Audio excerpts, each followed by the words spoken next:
사랑합니다. 우리는 살아가면서 내가 생각할 길과 하나님께서 인도하시는 길 사이에서 자주 고민할 때가 있습니다. 사람의 선택은 당장 좋아 보이고 편해 보입니다. 하지만 결국 후회와 아픔을 남길 가능성이 매우 높습니다. 반면에 하나님이 인도하시는 길은 멀어 보이고 인내해야 될 수도 있습니다. 하지만 그 길은 언제나 하나님께서 회복과 생명으로 이끄시는 길임을 믿으시기 바랍니다. 오늘 본문은 야곱의 아들 유다의 가정에서 일어난 사건입니다. 믿음의 족장 가문 안에서도 오늘 성경에서는 아주 적나라하게 기록하고 있습니다. 그 가정 사이에 제약과 악한 행동들이 아주 성경에는 정확하게 기록되어 있다는 것입니다. 오늘 이 말씀을 살펴보면서 사람이 보기에 좋은 선택을 하는 것이 아니라 하나님 보시기에 하나님이 기뻐하시는 선택을 하는 우리 모두가 되었으면 좋겠습니다. 본문을 보면 유다는 형제들과 떨어집니다. 그리고 그 형제들과 떨어져서 형제들과 다른 선택을 합니다. 바로 아내를 구할 때 형제들은 그 이스라엘 민족들을 골라서 결혼을 하는데 이 유다는 다른 이방 여인을 아내로 맞이하게 됩니다. 그런데 그의 조상들 아브라함과 이삭이 결혼할 때를 우리는 기억하고 있습니다. 그들은 일부러 이스라엘 민족을 찾아 결혼합니다. 바로 그것이 하나님이 원하시는 결혼이었기 때문입니다. 일부러 이방 여인들과 결혼하지 않았습니다. 왜냐하면 믿지 않는 사람들의 그 문화 속에 들어가게 되면 그들이 신앙을 잃어버릴 수도 있기 때문입니다. 그러나 유다는 하나님이 원하시는 선택을 하지 않고 사람의 눈에 맞추어서 결국 그냥 유다의 선택대로 이방 여인과 결혼을 하였습니다. 그 결과가 무엇입니까? 오늘 7절에 그 장자 엘은 결국 하나님 보시기에 악함으로 죽임을 당하게 되었다고 기록되어 있습니다. 악을 행하다가 결국 첫째 아들 그 장자가 죽게 되었다는 것입니다. 우리는 이 사실을 보며 기억해야 합니다. 사람 보기에 좋아 보일 수 있어도 당장은 내가 보는 것이 맞다고 생각할지라도 하나님 보시기에 악하다면 분명 하나님은 벌하신다는 것입니다. 집을 지을 때 가장 중요한 것이 무엇입니까? 바로 기초입니다. 예전에 아버지께서 개척교회를 하실 때 냇가 바로 앞에 저희 교회를 지은 적이 있습니다. 그곳이 바로 밭이 있었기 때문에 그 밭에 돌이 너무 많아서 집을 짓기가 매우 어렵습니다. 그래서 밑에 돌들을 다 파내고 기초를 엄청 높게 지었습니다. 왜 그랬냐면 바로 앞에 냇가가 있으니까 쓸려 내려갈 수도 있어서 기초를 아주 튼튼하게 지었던 기억이 있습니다. 그렇지 않으면 바로 이 집도 떠내려갈 수 있기 때문이었습니다. 우리의 신앙도 마찬가지입니다. 겉으로는 반듯하게 하해 나가는 것처럼 보이지만 내가 하나님께 악한 행동을 하고 또 하나님의 말을 듣지 않고 살아간다면 우리의 기초가 무너진 것과 다름없다는 것입니다. 그리고 그 사실은 하나님이 분명히 아십니다. 반대로 눈에 잘 보이지 않더라도 우리의 신앙생활이 하나님 앞에 온전히 바로 서서 하고 있다면 하나님은 아시고 하나님은 기뻐하시고 하나님은 우리를 사용하실 거라는 것을 믿으시기 바랍니다. 이 유다의 첫째 아들 이 엘이 죽고 난 이후에 둘째 아들인 오난에게 이제 제도가 주어집니다. 이것은 이스라엘에 있었던 계대 제도입니다. 오늘 본문에서 처음으로 등장하는데요. 우리가 잘 아는 보아스와 룻 이야기도 이 계대 제도로부터 온 것입니다. 우리가 잘 알고 있는 기업무를자 제도이죠. 이 계대 제도를 통해서 둘째 아들인 오난이 이 엘의 아내인 다말과 결혼하여서 아이를 가져야 했습니다.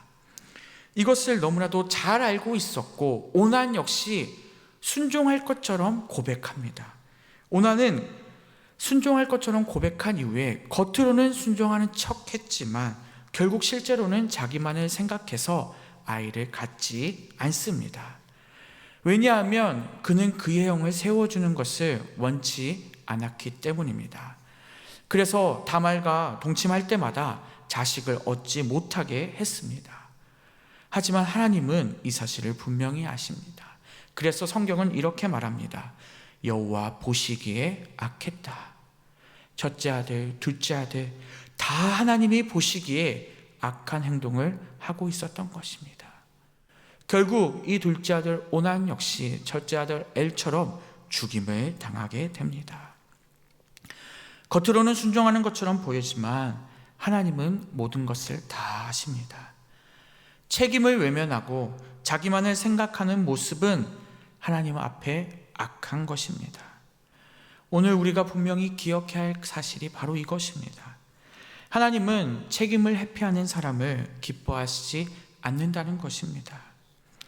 신앙생활을 하다 보면 책임지는 것이 두렵고 부담스러워서 피하고 싶을 때가 있습니다. 그러나 하나님은 그런 자리를 피하는 사람이 아니라 하나님의 일이 주어졌을 때, 그 책임이 주어졌을 때 그 맡은 자리에서 순종하는 사람을 하나님께서는 찾으십니다. 작은 일에도 충성하는 자를 하나님의 뜻은 계속 이어지고 그 가정과 공동체는 든든히 세워질 줄을 믿으시기 바랍니다. 유다의 이 사랑하는 두 아들들이 하나님 보시기에 악한 행동을 하여 죽게 되었습니다. 그리고 그 뒤를 이어 셋째 아들 셀라에게 다말에게 주어져야 했습니다. 그러나 그 유다의 아버지의 마음에 두려움이 있었습니다.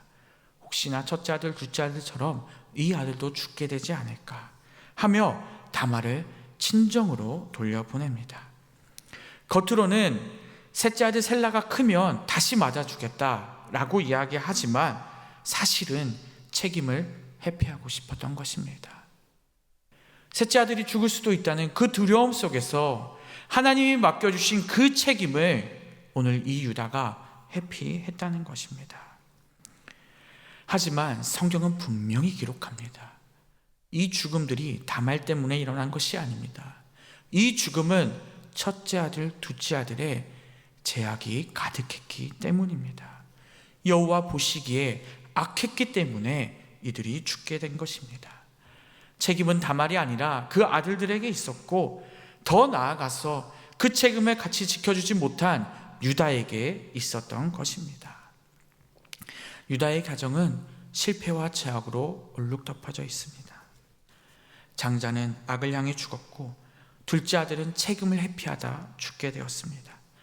그리고 셋째 아들은 다말에게 주지 않음으로써 또 다른 불의를 행하게 되었습니다. 그런데 우리는 결과를 알고 있습니다. 놀라운 사실은 하나님의 구원의 역사는 이것에서 끝나지 않았다는 것입니다. 훗날 다말을 통해 베레스와 세라가 태어나고 그 후손 가운데 다윗이 나왔고 결국 예수 그리스도가 태어나셨습니다.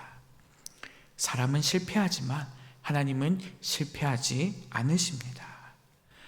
우리는 책임을 회피하고 죄를 짓지만 하나님은 기다리시고 하나님의 뜻을 이루어 가신다는 사실을 믿으시기 바랍니다. 말씀을 맺겠습니다. 사람의 선택은 쉽게 무너지고 책임을 회피하는 마음은 결국 하나님 앞에서 악을 행하는 것임을 믿으시기 바랍니다.